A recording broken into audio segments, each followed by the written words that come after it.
if you're going to be a software engineer phenon and you can be making 200K right out of college Right. versus trying to teach code at a high school, like why would you do that? Like what major changes have been introduced in the educational system since like in the past century, like 100 years. I feel like it's like, even talking to my parents, like they pretty much, did the same stuff. If we poured into individuals, these kids on a more individual basis, I think we get a more robust product that goes into what you were saying. We get like a more robust citizens or workers, business owners, whatever they end up being in the society.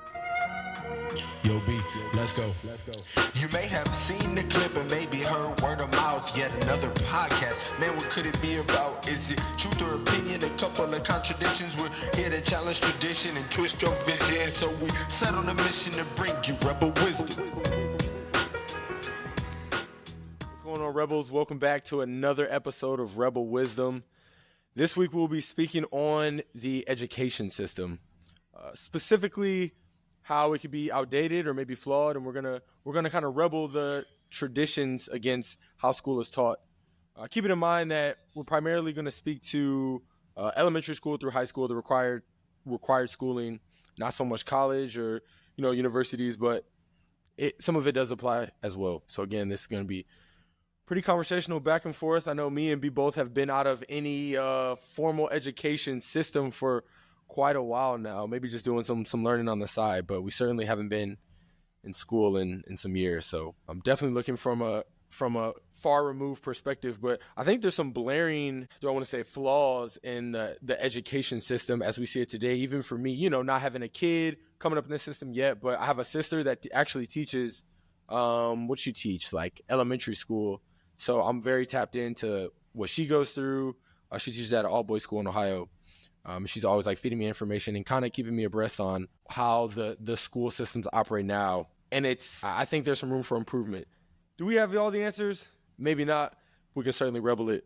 You have any entering thoughts on the topic? I don't know. I feel like it's one of those things that's very rare in our society. That's, this education system that was formed many years ago, right, that still stands today. I think it's long overdue for a drastic improvement, and it's just so lagging behind what we're capable of today.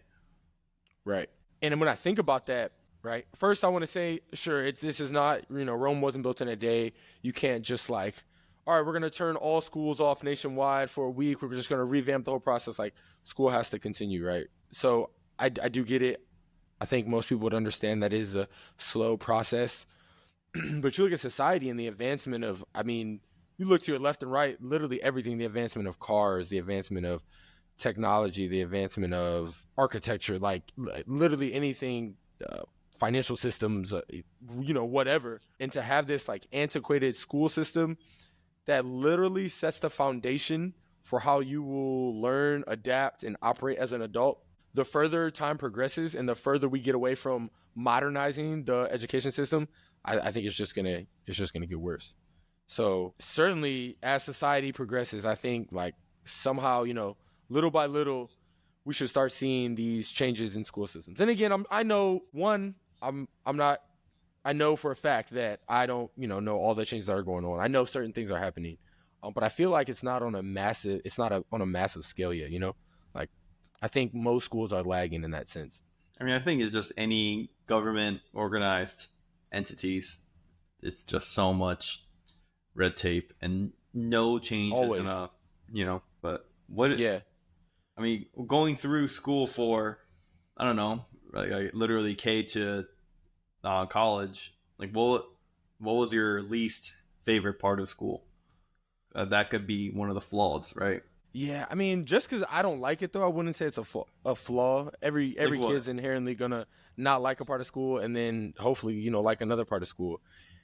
If I had to say, though, like what was the least favorite part for me, I don't know, dude. I actually have a pretty good like recollection of school, just mostly because I had a lot of friends, and I did okay in school, but like it was like very saturated with sports. Talking literally about the things that's not the primary function. No, of a you're school. you're right. But I'm saying like from my memory, like those things are at the forefront of my memory. The only classes, like I don't remember sitting in the class like, oh, this class is structured bad. Like they could do this better. If anything, I didn't like a class because I wasn't good at the subject. Like, it had nothing to do with how that's set up. Like, I've never been strong in math. I'm still not strong in math, you know? So for those reasons, I didn't like I'm out. math, like a pre-calc or something. Yeah, you know, like I didn't like that stuff as much. But that's not the school's fault. You know, that's just me not being strong in that subject. No, that is part of the flaw. That is part of the subjects that they teach in school. Mm-hmm. Yes. Okay, I see where you're going. I feel No, go ahead. anything that you don't like. I feel like in this subject or in this like podcast title of rebelling against the public education system, Right. or not even public, the Public, just majority, you know, yeah. I think it's just so long overdue that it can be anything. But like I said, let's start with the subjects in school. Yeah. Okay. So I'll start on a personal note. Like, some of my favorite subjects were, I was really like biology. I really liked in high school. I was a big art guy, so I loved art. But you know what's funny? I would always hear some other schools had that my school didn't have. That once I was older, like just got out of high school, like early college, I was like, I wish we had that. A lot of schools have like a wood shop class where it teaches you like carpentry or something, or some like a cooking class. I think those should be more prevalent. Like, those are things you actually are way more likely to encounter. I saw this, it was either a meme or like just a quick video of someone being facetious, and they were like, shout out to my whatever grade teacher for teaching me that like trigonometry that I've never used yet, or something like that.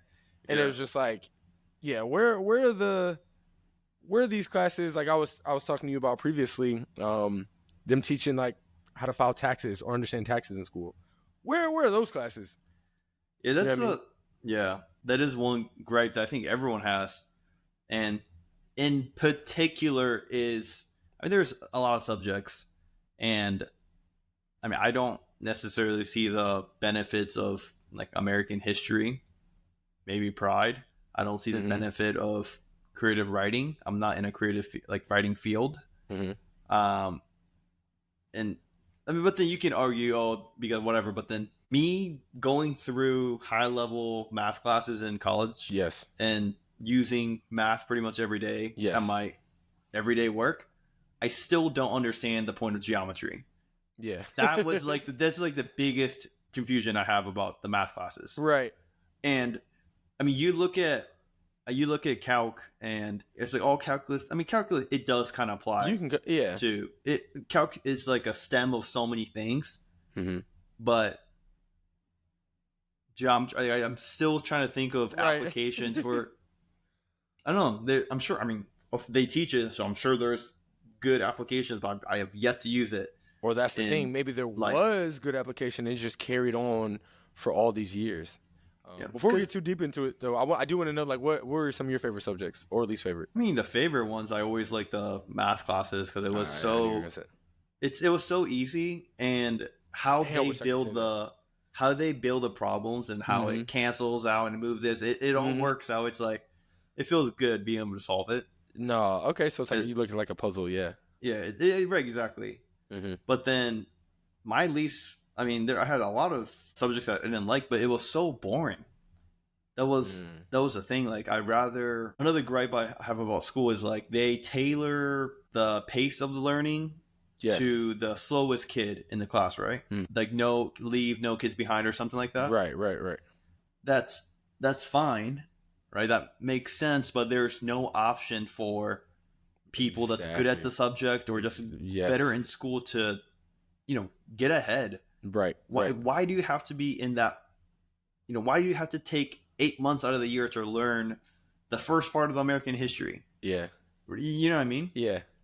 And so I hope we can talk about like online school, like homeschooling later in the podcast. But I follow this influencer. I mean, if I said the name, everyone would know.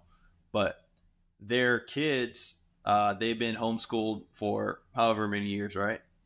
And they were talking about how one of them finished the actual curriculum of 9th grade in 4 months because they didn't have to wait for anyone else. That's insane, yeah. But then you think about it, you got summer break, you got winter break, so you're only actually going to school for like 8 months out of the year, right? And instead of 8 months, if you can do 4, you can literally fit 2 grades into Yeah, that's insane. the actual year. Yeah. And still be at a manageable pace, right? Because like even like my junior year, senior year, like I had like blank periods where I had to fill with like BS classes I didn't even take, but I have to like take something or be like a teacher's aid thing, like help them grade or whatever. Like there's so many inefficiencies. Yeah. So I don't know. You just waste your time.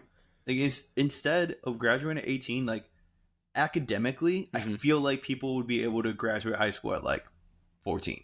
I'm like, okay. Oh, right. So many things that got my brain and spinning. then you can go to college from like 14 to 18 and to start your professional career at like 18. Earlier. Like that, wouldn't that be so much better? Do you think there's a maturity aspect to it? To a certain extent.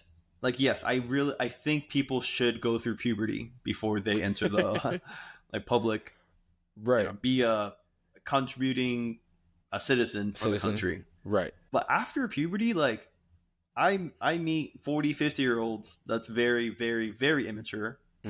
Oh, for sure. I meet people younger than me. They're like, you look your age, but you do not act your age, like in a good way. They'll be talking about some very high level stuff. Yeah, I don't know. Yeah, like I don't know. 18 is the like adult age. Right. I feel like you could definitely decrease that. I will say it's hard to implement nationwide like large scale policy, such as like when you can enter the workforce. It's hard to blanketly like lower that to whatever or to individualize it on that scale. But like for schools, even though schools are nationwide, or at least I think starting there, I think you're onto something. You kind of open up a can of worms, saying both with the pace at which people learn and like the type of classes. So like, I think it's interesting to think about, which I never kind of really thought about. What if schools had the ability to tailor to people's interests? Like if you really, now, do I personally think there should be some like baseline curriculum that everybody learns? Yeah, to an extent, but certainly some things probably could get cut out. So again, back to tailoring it to the student, like, and we all know at this point, if you're interested in something, you're going to put more effort into it. So if you're able to tailor curriculums to students' interests, especially as they navigate middle school and they're getting to higher level high school, and you're kind of like tailoring it down, much like when you're in a college university and like you get in your major, you get into those specified classes that it's like what you chose, it all is towards like a common purpose. It's likely what you're more interested in. I think you could get more out of students. Similarly, if they have the capacity to split classes up based on the pace at which you're learning, like you said, so one, nobody's left behind, but also so nobody's forced behind because, they're learning at a faster rate. Yeah, there could be some benefit to that. Now, again, do I know the infrastructure, what that takes? Like changing these schools? No, but I'm like our what's it called? Not schoolhouses, but like are these programs like, are they even like considering this stuff? Like, I don't know. But again, as the world adapts, I certainly think like education is like the foundation of pretty much everything. Yeah, I feel like, with what you said, like being able to pick I don't want to say a trade, but something along those very tailored to a direction or a subject. Right. Like, I feel like from looking at first grade to 12th grade, you could easily condense that by 2 years. Easily. What do you mean? What do you mean? The amount that it takes you to like learn at a public school from first grade to 12th grade, you can 2 years? I don't know about that. No. By 2 years by the end of your 10th grade. Oh, okay. Shave off 2 years in the back. Okay. So you would basically get the today's equivalent of GED or high school diploma at the end of 10th grade. 10th grade. Got you. And maybe on the 11th and the 12th grade, you have to pick you can pick general studies, you have no idea what you want to do. You can do like science, you can do like, you can be like a plumber, you can be like an electrician, you can go into engineering, you can just take college classes. Like there'd be so much better ways to utilize time wasted pretty much. And really, like with the whole liberal arts education, right? Like where everyone has to learn everything. Like the whole purpose of schooling was for for these business owners to create good workers when they grew up. So, I mean, it makes sense, right? because the workers are the foundation of the economy of Sure. that nation, and then the majority of the people in any country, they're gonna be the workers, not business owners. Workforce. And Yep. we need business owners, obviously, but so in that sense, it makes sense that all these like liberal arts programs of like pretty much learning, it makes sense. But to your point, I think it does make more of a productive human if they were able to pick a direction in their career, Mm-hmm. and somewhere even in school you can kind of pivot if you don't like it. Of course, eventually, yeah. You're not like right? locked in. Yeah. Yeah, like you can train to be a plumber your 11th and 12th grade, for example. Mm-hmm. But then if you absolutely like hated it, I'm like, you'll be fine for 2 years, right? Yeah. And then from there you can switch your concentration, like how you go from high school to college. You Mm-hmm.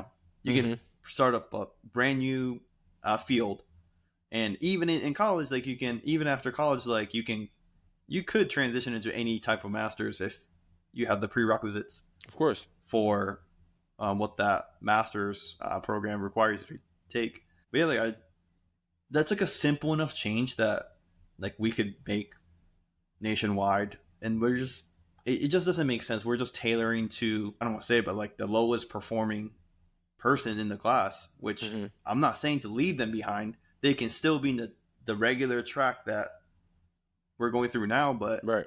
there has to be a more efficient way for everyone else in the class. It's funny you brought up that word efficient. I was just about to like weave that in the conversation. I feel like the heart of what we're getting is like the efficiency of the education system, and we're poking holes in that efficiency. I think how I perceive it is, it's not so much that they're tailoring it to a kid, that might have a slower learning pace, but more so just again antiquated and outdated systems. Like I think they're just going, which kind of speaks to what you're talking to. In updating the process, you would also be able to like tailor and have more of an adapted learning curriculum. Vice again, everybody sits in this class. We're going to learn at this pace. We're going to learn this material. But yeah, I just think it's simply. I would like to look at like a graph or a chart, a historical chart, and see like. Which, if you were to enforce this in high school, it would be required, right? Yeah. But he was saying that he just never went to class because the professor would just upload the lecture after class. And instead of going there for an hour and a half, he can finish the class in 30 minutes by just fast forwarding it and pause if he needed to on a video. Mm-hmm. And like you could just ask the questions on like a forum. Mm-hmm. Like we had a question about something, right? Yeah. That just makes sense. And that's something that's in today's technology, you could literally do that in one semester. Like, hey, semester, you teach and record it at the same time. Next semester, you just start watching videos. Right. In class. Do you think it should only be like that, or do you think both options should be available? I mean, if we're going to enforce it, I think it should be one way. But really? I'm thinking it whereas, like, you watch the video, you can fast forward it. You can pause it whenever you want. You can rewind it. Mm-hmm. That's already more efficient. And yeah, you would do it in class where you have the teacher as pretty much like a tutor. If you have a particular question, you can ask them on the spot. You can do homework on the spot because you finish your lecture 30 minutes early. I don't see a downside to it. I see what you're saying. So you're saying you're still in the classroom, but you're just kind of doing it virtually. If you were to enforce it at the high school level, right? Like middle school, I said it could be challenging maybe in middle school, elementary school, because like they would have to be handheld. Yeah. To be like, hey, you have to do this. But like high school, like ninth grade, if you told me, hey, this is the way it is, like I would have been able to do it. Just watching up. You would have been able to. I mean, any ninth grade, how old are you? Like 14? You graduated. You should be roughly 14. You should be able to watch a video, take notes, and understand a concept in front of you or on a video. Right. Do I think people are capable? Yes. It's the accountability and maturity piece. Do I think people like, oh, I'm like, nobody's holding me accountable? Like, I'm just, but like you said, if you're going to a class, if you're going into a classroom, like you have to be in the classroom. Yeah. Then yeah, I think that's. What will be the difference between you actually, the teacher's actually teaching you on a whiteboard? Yeah. And you not paying attention versus you're watching a video and you're not paying attention. It's the same thing. You're not getting value. Yeah. And I'm really trying to think about this critically because I am very much a like tactile learner. I like to like touch. I like to see real time. Like if I have the option not to look at a computer screen, I would do that. But from a value added standpoint, other than me preferring to look at a human, there's yeah, like you said, in real time you can't rewind, you can't pause, you can't play at a slower speed or a faster Yeah. speed. So I definitely get it. And I just want to double down on what you said for the earlier stages. I definitely think one for accountability, there needs to be an actual like, hey, come to this room and just human interaction because, and I'm going to try not to put AI into this conversation too much, but as you get like literally automated learning styles or like artificial intelligence like teaching, then you could, as soon as you're old enough to just comprehend but you could do that like middle school, just have it teach you Yeah. math problems. But then if you do that for like most of your life, I think minimizing human interaction, so this is kind of like on a sub educational like tangent, I think that could have other side effects that also wouldn't be good just from like a social standpoint or like social development. But that's everyone's like argument against homeschooling. Mm-hmm. But like what I don't maybe like when we're growing up, or at least when I was growing up, the homeschool kids were like the weird kids, Mm-hmm. right? But then in today's day and age, like there's so many ways to socialize with people. There are. That's true. There's so Yeah, like many, yeah. and as homeschooling becomes more normal and normal Mhm. because you're getting taught, you're getting taught lesbian history and gender roles reform in first grade. I don't want to send my kid. I don't want to send my kids there to that school. It makes Yeah. no sense. Right. Whereas, like, I would be like, hey, like, I get it. We might have to follow this curriculum, but then I'm going to teach you about why there's taxes, why you have to do taxes, and how to do with taxes. Right. How you should be talking to people, how you should be treating the opposite gender with respect, how you could be, whatever. That's more like real life useful in Right. your personal life and your professional life, right? Okay. Yeah. I don't know. It don't make sense to me. I think homeschooling is I've had some interesting conversations around homeschooling too. Again, don't have kids, but certainly something to just kind of like play with the idea of it and see the feasibility of it or like the pros and cons of it. And for an example, I know a friend of mine told me a story about how the mom was teaching them, I don't think it was a foreign language, maybe like French or something, or maybe like foreign governments, but they then like as soon as that chapter, whatever, they to learn this subject for a month, they took a trip, like the mom and the daughter went to that That's country and like embedded, like stayed for like a week or 2 weeks and was like, hey, here's the things we were talking about, like real time, like these are the people, this is the monument, or this is the like whatever. Yeah. Just like to get real time, you don't have that flexibility in a school system. So there's certainly perks like that, but I also, and correct me if I'm wrong, I think if you homeschool, because again you still have to teach to a curriculum, you have to like get certified, not certified, but like you have to submit through a school, like you have to get a curriculum through a school to like teach to. I think Yeah, it's something like that. from the state, right? Yeah, from the state, right? It has to be like state vetted or something. So there's still some level of like control, but I feel like that also you have to have some degree of like the time. Like if you want to teach at home, unless you're paying for somebody, which again, not everybody has the means to do that. But like if you, like you were saying, like things you want to teach your kid. I don't know if you were talking about you literally teaching. No. Or just anybody. I wouldn't teach them. It would be okay. It would be like You're like saying somebody to you. Okay. a lot of people think of like, oh, like the one of the spouse has to, like, no, that's Yeah, like, no, it doesn't. again, you're talking, that's 20 years ago stuff, Mm-hmm. like today you can literally Sounds go to like school on your computer. Yeah. You would literally have a live tutor Right. answer your questions, and you can watch the lectures, like you can do everything that you can do in school at your home without all the BS. And the cost thing is going to be a big thing because not everyone can afford that, right? Exactly. Yeah. But then what if they made it More cost effective. look at all the funding that goes to education systems, for example. Yep. Like you can increase by a little bit or take a little bit to establish something like this. And basically, if you want to, if you're below a certain threshold of income, you can send your kids and get this free education, or like If not, you can send them to a public school because I'm Right. it's not going to get phased out right away, obviously, right? Yeah. And I don't know. There's people also talk about the like you're like, oh, what about the social aspect, right? Mm-hmm.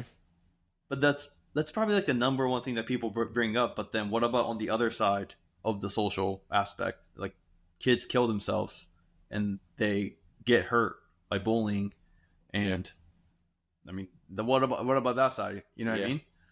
So it's I don't know. That argument doesn't really stand to me because there's so many ways to socialize now with the people that you want to, and as long as it's monitored correctly by an adult, like because there's also obviously harms into letting your Mm-hmm. kids hang out with whoever online. Right. It could be dangerous, but like if you're in a online school classroom chat and then they're just talking about school or some Xbox or football, like they can socialize. Yeah. I think yes, they can socialize, and there's a lot of creative ways to socialize that I just like kind of dismiss in my head, as most people probably do, to be honest. I still think there's a level of like my personal preference, like socializing actually in person, like human to human. Now is this backed by anything? Like I don't know. And like you said, you can get bullied in person, you can get cyberbullied, But you can do get that. yeah, and you can do it outside of school too. I don't know if there's any benefits from like getting socialization while you're getting educated. But yeah, like you can certainly be homeschooled and then go be on a gymnastics team or Yeah, go exactly. to a like you can daycare or still. something. Yeah. We had a homeschool kid that like he was on our baseball team, or Yeah. I don't remember the sport, but like he just show up. You know, you'll never see him in school. Right. You just show him to sports practice, and like, Yeah. I mean, yeah, sure, it might be tough to break the ice, but like after a while, it's like After a while, yeah, he's just whatever. he's You one know, of the it's homies. like yeah. Yeah. And I think that speaks to so what is a benefit about that, or even just asymmetric learning styles. It's not that like one size fits all learning. And again, it's going to these adaptive methods, which I get as you get away from the norm, like the traditional style of schooling. I think there's like multiple ways. Like you could do it online. There's probably going to be like a virtual soon. Like it's hard to regulate when there's like instead of one way of learning, you go to school from this hour to this hour. Now there's like 3 different ways. Sure, I get it. But again, these are all things I think need to be like looked at, and like you said, like try to implement it on a more massive scale. And there's pots of money that fund these different things. If it's like reallocation of some funds, like probably need to happen. But no, I think it's definitely like worth looking into. Whoever listens to this, or who, if I would have said this to anyone, like there's always gonna be an argument. It's like, oh, what about this? What about that? Sure, I get it.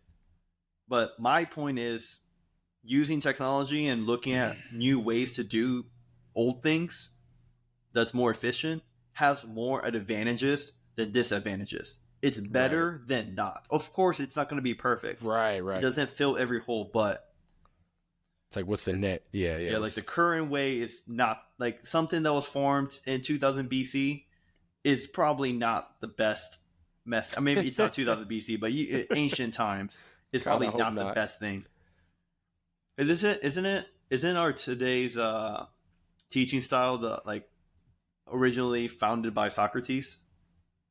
Like where you have I think he was like a big proponent. Teacher and a student, and it's like more of a dialogue way of teaching. Probably. Yeah, I know who's probably. He's.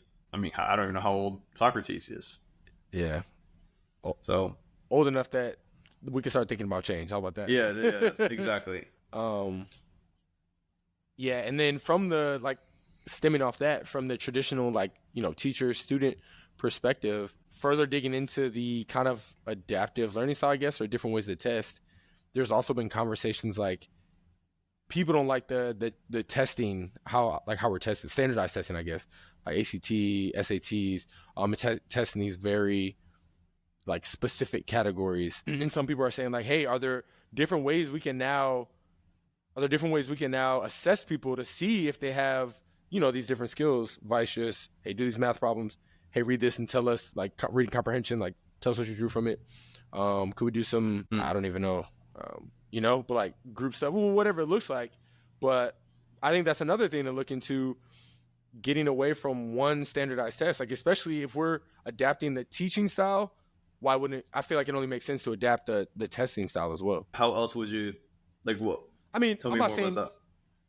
Don't administer tests, but just I don't know, like a different different type of test. Maybe there's some group dynamic. I don't know how you would test. It's hard to test a group though. Or again, if we're tailoring the what people are learning, like we were talking about, like kids, like kind of shifts towards your interest, then you test them obviously like more heavily on what they're learning. Like you'd have to individualize the test a little bit. Okay, so you're saying, because I am a big proponent of standardized tests, but you're saying instead of just a SAT or ACT, having various types of XYZ, Yes. 3-letter acronym to, they can choose.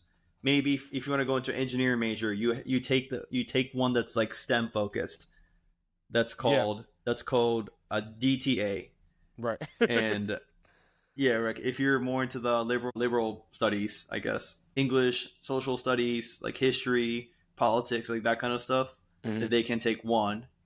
If you're not sure, you can still take the SAT. Yeah, I can see that. That and just even definitely not get rid of standardized tests, because like I said before with the learning, I think there should be a baseline level of learning. So similarly, I think there should be a baseline level of testing, but I think it could be expounded on, like test kids in another way besides just like read it, write it, or just maybe an interview style. Like you get interview tests and now you're testing things. I'm asking you similar questions, but it's applying social pressures, real-time thinking, critical thinking. I'm evaluating how you interact with people, how you speak, just, I don't know. And again, I'm just spitballing, but I think the ways in which we can test, both physically different tests and the ways in which we test and what we test for, maybe even evolve as well. So it's kind of, not like wipe standardized testing, because again, I think there needs to be a baseline level for sure. But I've heard, so obviously before I got out, I was in the Navy for 5 years, and shoot, I forgot which ship, but we had the Master Chief of the Navy. He's like the highest, basically ranking enlisted guy in the Navy. Yeah. And he was talking about we have or in the Navy you have standardized tests to promote, and he was talking about how we could never get rid of that. And I'm just curious, like, do you know why we could not get rid of that ever? I don't. Because he was talking, I mean, standardized tests, right? This applies to real world stuff too. But standardized test is the only non-racial, non-biased way to measure someone's ability. Even like school grades, like that could be biased towards, because like at the end of the day, a person's grading you, right? No, that's a great point. And you could be the teacher's favorite guy that like works hard, and hey, since you're working hard, I'll give you extra, like stuff like that. Yeah. But then SAT, ACT, there's nothing like that. You have to get the grade, or I mean, whatever you do, that's your grade. Right. So I see a lot of benefit into that. That keeps yes, you can manipulate some stuff. If you're rich, you can get more tutors and stuff like that. But at the end of the day, it's like it is the most fair way to evaluate someone's skill. I'll buy that. That's a very sound point. And not even that, it's very important to keep it as unbiased as possible, so we can, promote that fairness. So I can see that. And especially with like some of the things I introduced, unless it's a tailored test, like you can still keep that pretty unbiased, like grading wise. But some of those unorthodox methods, it would be hard not to introduce bias to those. Again, if it's like, face to face or graded by human. So that's interesting. Yeah. Now go ahead. As we're talking about bias, or can I move on to the next topic? Yeah. As we're talking about the bias stuff, like, what do you think of affirmative action? In particular to schools. I guess this would be college level. But in particular to college. I don't know. Well, first I'll start. I don't know if there's affirmative action below. Like, I don't know if middle schools or high school. I bet there'd be some. It's definitely not like talked about as much, but I wouldn't be surprised if like some high schools also tried to, acquire some level of diversity. I mean, if it's a public school, how would you do that? Yeah, maybe not public. Yeah. Maybe like sports academies or like very right. selective private schools. Maybe. Yeah. Right. Affirmative action. I think it's. So I'm very big on, and this is where I think it comes to a head, on diversity, but also I guess fairness. And we talked about in one of our episodes like the difference between like equity, equality, fairness. essentially giving like everybody a fair shot. So it's like, can those both exist together? Like, can you say, hey, we need to admit X amount of minorities, but also make sure everybody gets a fair shot? If it's strictly like quantitative, like, hey, you're getting admitted to the school on strictly quantitative measures. But I think why I like affirmative action is because, and it's like hard to prove, there's biases, like, I don't know, like favoritism, prejudice, biases that affirmative action works against, but you can't always prove it. Like, it's kind of working against something that the biases that exist in these universities or whatever that's admitting these students exist. So affirmative action is to work against that, but you can't always, I guess, prove that there is. You just can look at the population of that college, university, whatever, and be like, it's. But you're combating bias with another bias. I mean, you are essentially, but the bias is, I guess, working towards like an even playing ground. It definitely is a bias. You're correct. I agree with that. I think it's just the intent of it. Like, one intent is good, and the implicit behind the scenes intent that people are excluding people from getting into college based on height, eye color, skin color is not inherently good. Like, it's I don't trying to. I see the reasoning behind it, but I don't agree with it. Because like at the end of the day, this happens mostly at the college level.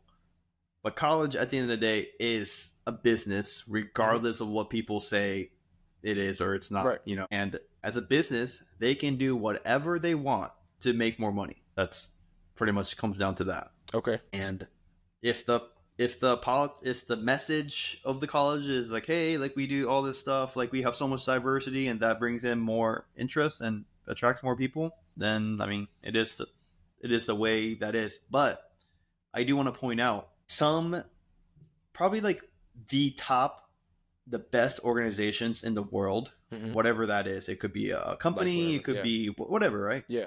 They don't do that, because how tragic would that be? It's like, hey, we're gonna basically hire people based on skin color now, instead of getting the best people out there. Like, people want the best people regardless of what they look like, what kind of gender they are. So it's like, from like a excellence point of view, I don't agree, but that I could see how diversity is also good. So I think, I think there's some metrics to it still. It's not like, hey, hire somebody that's not, we'll just say not Caucasian to like fill these numbers. They still, those people that aren't Caucasian are still going to have to meet like XYZ wickets.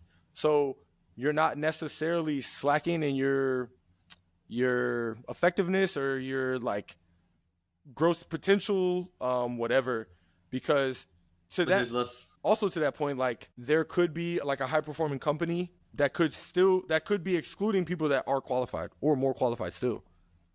Like, you know what I'm saying? No, I think which happens people... again.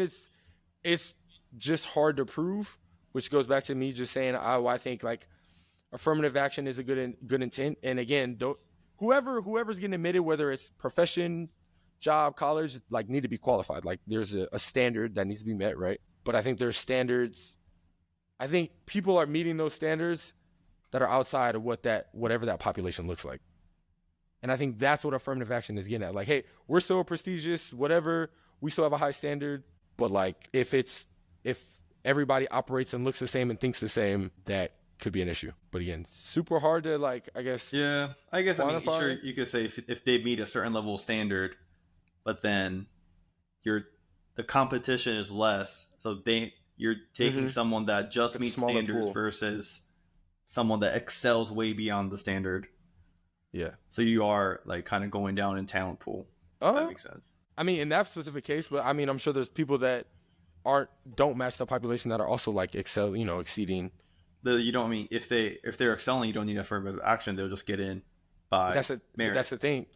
They should get in by merit. That's where affirmative action gets in, because people are qualified and they're not getting in on merit. I think it's the same reason why like people try to I think there's a move to like, for like resumes, like take names off or make it so you can't, there's no like discriminatory factors on a resume. It's just like how this reads. Like, there's no Okay. sex, there's no gender, there's no age. So Okay. people truly have to evaluate you just on merit. You know what I mean? Okay, I could see that. It's similar to that movement of trying to like just, but I mean, I also see where you're getting from, like the bias, combating the bias. Cause yeah, you're saying, hey, we are restricting ourselves, or we're forcing ourselves rather, vice restricting ourselves to pick from a different pool of people.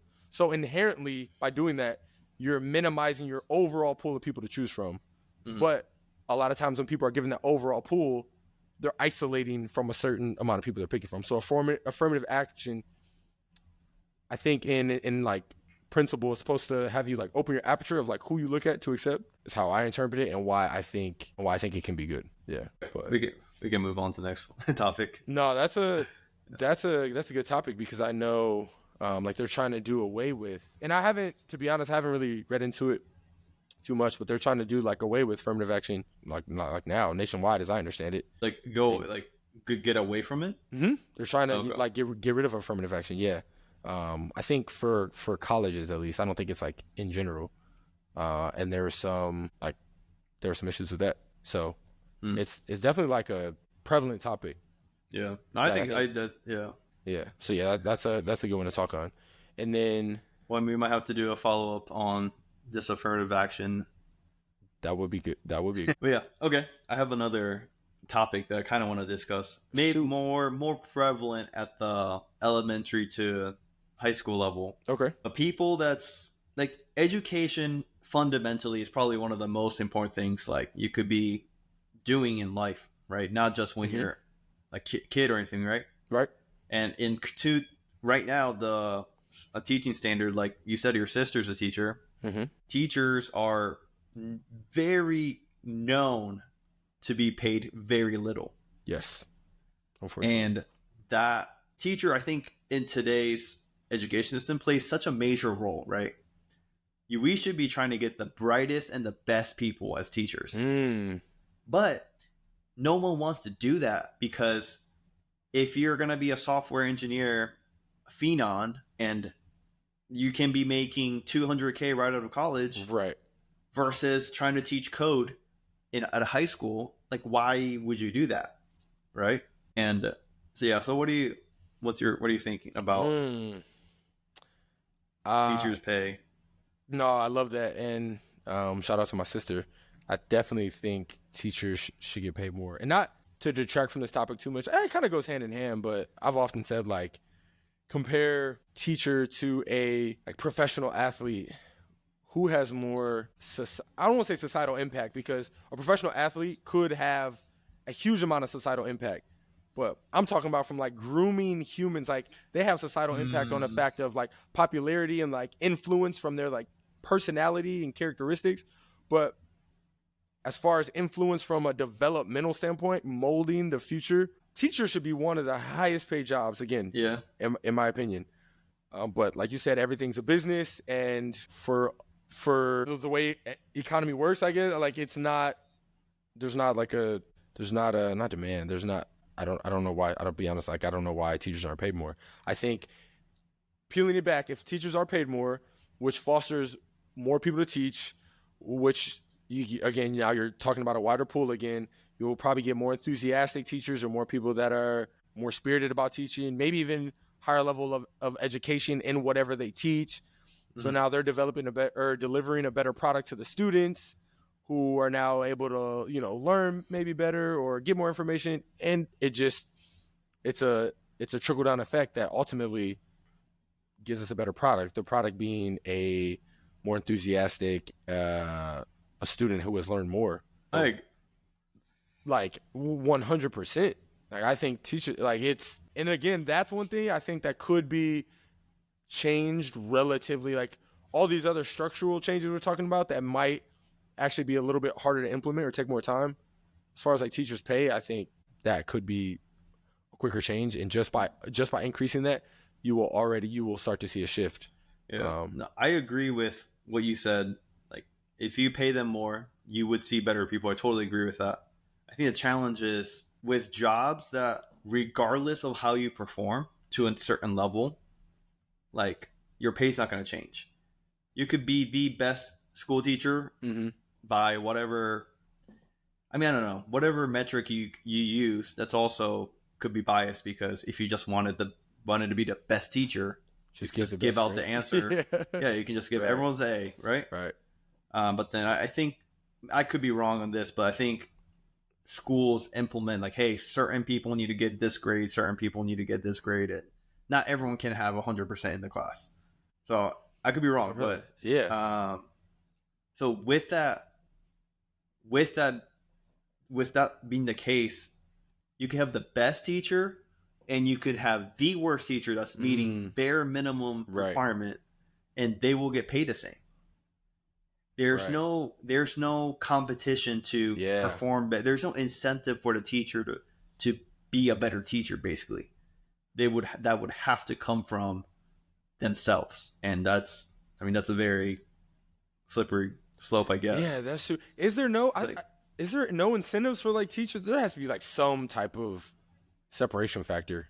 like what a gift card at the end of the year. Like, hey, you're the best Yeah. teacher. Like, I'm talking about like meaningful compensation. Or like, I don't know the answer. I don't know the metric to go off of, but it would be interesting. No, that's You could have a better with the current teachers if there's incentive. Like, hey, if you're Yep. actually determined to be a good teacher, for 1 year, you can get a 15% raise. right. After that, you do it for 3 years in a row. Now from there, you're getting 20% on top of Right. your annual. Like, that would definitely create like a friendly competition within schools. No, for sure. Like, And I think the way you quantify that, I think the only way you can is testing. But again, if the teachers are like the ones giving the grades and stuff, it'd have to be, this is going back to some type of standardized test. Yeah, that test. was. So again, that's another advocate for standardized testing or some sort of standardized test. Yeah. Yeah. But And yeah. you do see a trend where when there's least amount of competition, like the pay associated with those professions versus the highest level of competition. Like, you could say, like, being in an NBA, very, very, very, very, you're competing with the rest of the world, the best basketball players from each country. Yeah. And you can't get injured. You have to play well, all this stuff. That's probably so competitive, but then there's a lot of money in that. Right. Generally speaking, right? Everyone's gonna be, yeah, of course, sure. There's gonna be 1Z, 2Zs that doesn't fit the mold. But like doctors, very competitive to get into med school, very difficult to graduate. There's so many hurdles to cross, and after that, they get paid a lot of money. Right. So I guess that's my question. What is the metric? What determines pay? Doctors, right? Highly skilled. I mean, it's also, that one's like high risk, high reward. Like you have to be extremely technically trained to be a doctor. I mean, right? The overall catch-all is supply and demand. Yeah. Exactly. Like, if everyone today in the entirety of the United States quit being a teacher, you're like, hey, I quit. I guarantee the pay will go up literally next week. Right? But then there's so many people that's trying to become teachers that, like, the good ones quit. No one cares because they got the next person to fill in their spot. Yeah. So, I mean, I think that supply and demand covers everything. Yeah, it's definitely implicit in it, right? Like, they're pretty much everything.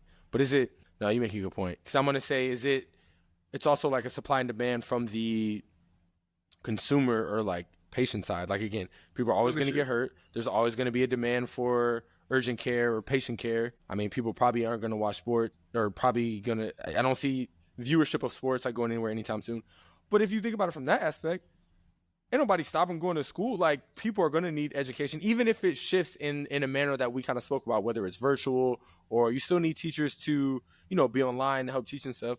So that also doesn't make sense, because there's going to be a demand for education. Like, if the supply exceeds the demand, it's going to inherently, the pay is going to be lower. Right. Yeah.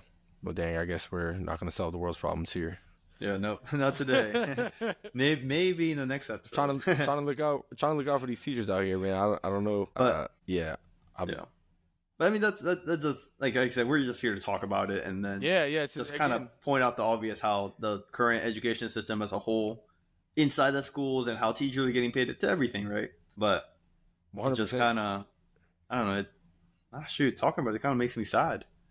It really is. Yeah. It really is. And I feel like this topic, again, and just in my personal life, sure, with my sister and other people, has kind of come up. I think we've even talked about it before. More recently, in like recent times, just talking about teachers and how underpaid they are. Like growing up, I mean, I always kind of heard it, but now that I'm in a stable job and like I actually make my money, and it's like, dang, like teachers only get this. Yeah.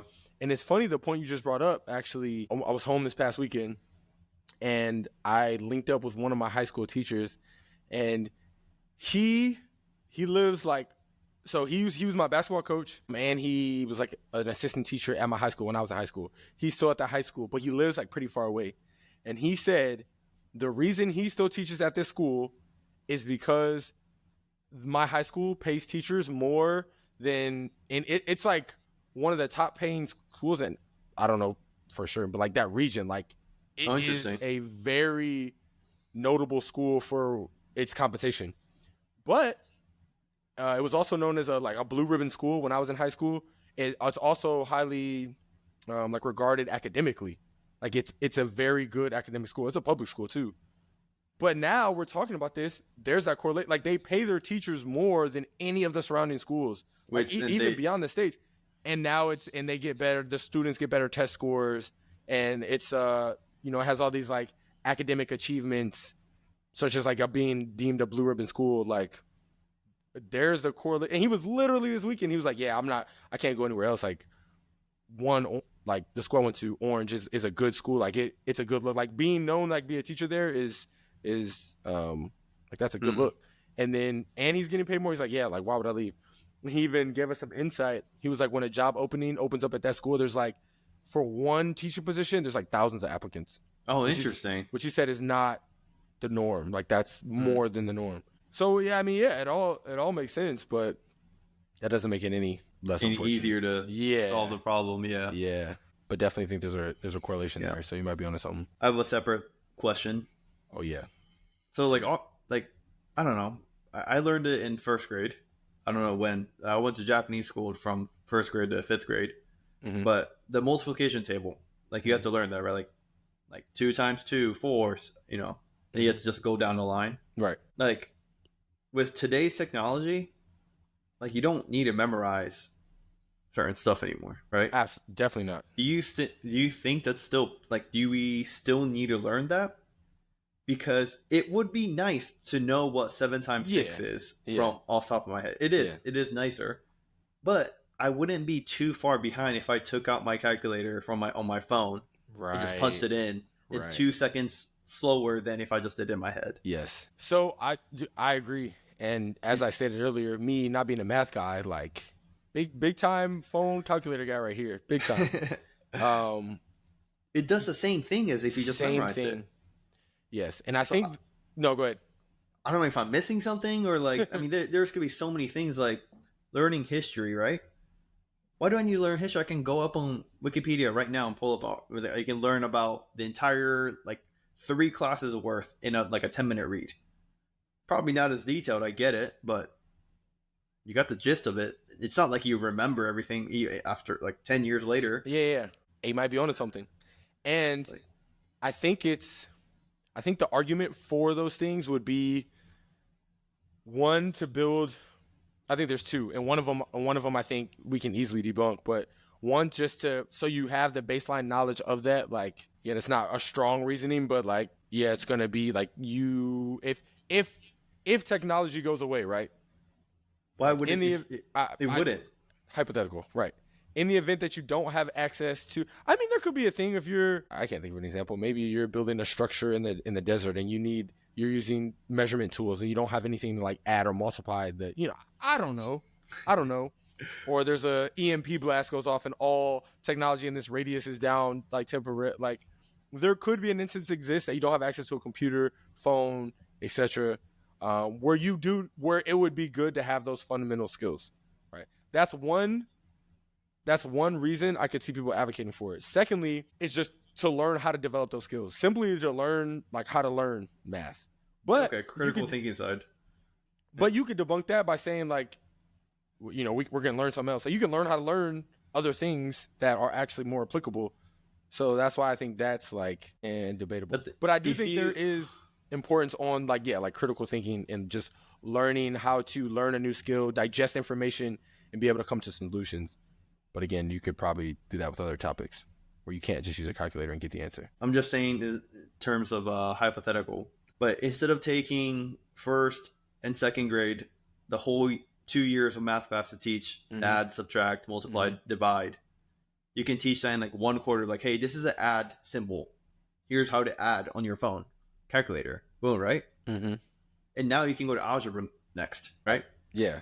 And maybe, I mean, it's not like people are capable of learning algebra at earlier. There's nothing that says you have to be in middle school to right. Like if people were in Japan, like the education thing's so crazy. Like I didn't do it, but people were doing like algebra in like second grade, like through the private tutoring and stuff. Oh, so I was gonna say like, dude, let's dissect like why do you think that is? But it's just like, private. Okay. Yeah, it's not public. Like public school. Like I remember when I switched over 5th grade, like I finished 4th grade in Japan and started in American school in 5th grade. For the whole year, math was behind. It was like I learned everything we learned in 5th grade and 4th grade. But it's not like that dramatic. Yeah. But it was still like, and I started learning algebra in 6th grade, right? Well, I could have learned it in 5th grade. 5th grade, yeah. What says I couldn't have learned it in 4th grade? Yeah. Right? So with the critical thinking too, yeah, I think there's some stuff that we're not talking about. Like I think the base is important, of course. But the critical thinking side, like you can just use technology to cover all those bases early on to get onto the bigger. You could be taking Calc 3 by the time you're a senior in high school. Ooh. You know what I mean? Must be nice. Yeah. So I don't know. I mean, with like AI writing stuff, right? Like why do you need to do a research paper? As long as the information is correct, which right now like ChatGPT and stuff, it's not perfect. Sure. As time goes on, or like a simple task like, hey, write me a 5-paragraph, 200-word, or I don't know, 250-word essay on the history of education in the United States. Right? Yeah. Like what? Bam. What do you need to do that? I haven't wrote a paper ever since I got out of school. Right. It's not an everyday skill. Exactly. And I think the same argument would just be learning how to saying, hey, ChatGPT, I need this 500-word essay on this topic. Finding how to find valid sources, extracting information, forming your own thoughts. Now comprising a like comprehensive paragraph, or I think that's more so what it's for, which is why this is something else we're also gonna have to do another topic on. Not only AI, but introducing AI in the education system, because it like you said, it can replace all that, which could be really good because it can allow us to learn higher level stuff at a way earlier time, which you're saying. Or are people going to use it as a crutch and just like really not be competent and able to put together coherent thoughts? But then again, it's like kind of on that. Is it on that individual then? Like it's on you to. Like we use stuff on the crutch like right now. Oh, 100%. Like I cannot do 100%. Work. I cannot do maximum amount of work if I didn't have a computer. Yeah. I have to have a computer to do meaningful work. Yes. Right? But you don't. For the public education system, you don't need a computer. Yeah. Right? Like, I mean, phones, little pocket calculator. Like, I mean, I'll do little, but then a lot of the stuff you just do, you just punch it in just to verify that you're not wrong. Right? So you're gonna be using it anyway. Yeah. I think we're often. I agree. We would definitely be a crutch, or we will use technology as a crutch, which I already think we are. And even if so, like I think that's going to be reality, regardless of it's going to happen later or sooner or later. We're headed there anyways. You think we should just like fully embrace it? There's no other way. Like, how are you? We're not going to step back in technology. But no, absolutely. I'm just saying, do you think like technology is going to advance, and I think schools are lagging, and maybe they're lagging just so they can like verify when they do implement it, it's with certain restrictions or kids can't overuse it. So maybe there's some deep analysis being done in the background or at higher levels, just so when they do introduce it to the school systems, we're like, hey, this is tried and true and like tested. This works. This is which I can appreciate that to some extent, not just like, hey, AI is a thing now, throw it in schools, like, because who knows where that would go. Like, right, I can appreciate that. But then if it just lags forever and like never gets implemented, yeah. I guess my thing like how do we find that happy medium, which is the question which that we're nowhere nobody close has the to. answer. Yeah, I don't even think we're right. Like, I don't even think we're close. Yeah. But nonetheless, it's fun to talk about. Yeah, for sure. All right, I feel It's like interesting as we grow older, and I mean, as we have kids, we're gonna be like, I don't know. I don't know what we're gonna think about the sending our kids to the public school system. yeah, like no, seriously, it's gonna be a lot to think about, and just with like technology, because obviously kids' brains are developmental, like they're in their earlier stages. I don't want to say maybe infant stages, but like very young ages. You want to try to limit their exposure to iPads, whatever. But then, like, it's also developmental in school. It's like, at what point do you not want to limit it? And you're like, hey, like, you can use this to better your education. Just so many things to consider. Yeah. That we'll figure it out when we get there, I guess. That's why we need all the rebels chime in. Like, let us know what works, like what you guys are doing in the households, what works for the kids. I'm very intrigued, or even like what schools are out there. That obviously, like I only went to one high school, but I know high schools do vary and do teach different things. But even on a non-progression of technology era, just again circling back, closing the conversation, just teaching more pertinent topics. To be honest, more things that, like you said, geometry. Like come on, come on, give me some. There's all these things that we know as adults we've all done. We know it's coming. We're going to use. Like, teach me some of that. It's ridiculous. Yeah, that's my closing. That's my closing 2 cents. All right, to close it out, if you tomorrow could change one thing, just one, about the education system, you could go anywhere with this. What would that? Does it like I have to fix a certain problem, and I have to have a way to do it? Yes. Okay. If I had to give a particular example, it would be the subjects that's taught. Just like you said, there's like you said you like biology, but I don't remember the last time I used biology. Oh, I just said I liked it. Yeah. I used it. What the mitochondria? Yeah. Powerhouse of power of cells, right? Like that brings me no added value in my life. Facts. And majority of the people, whereas like if you had, I don't know, like cooking, you said, right? Like there's workout classes, taxes. Oh, yes. How to start a business, like entrepreneur. There's like college classes, but like even taught at the high school level. We talked about having like a personal finance class. Like, that would just be so much more beneficial to raise a functioning, good citizen for the country. Yeah. Oof. You just said workout class. That's crazy to think about. Like, could you imagine how impactful that would be? Like, you learn about your body and how it functions and what things to keep up with your body. Just that. What?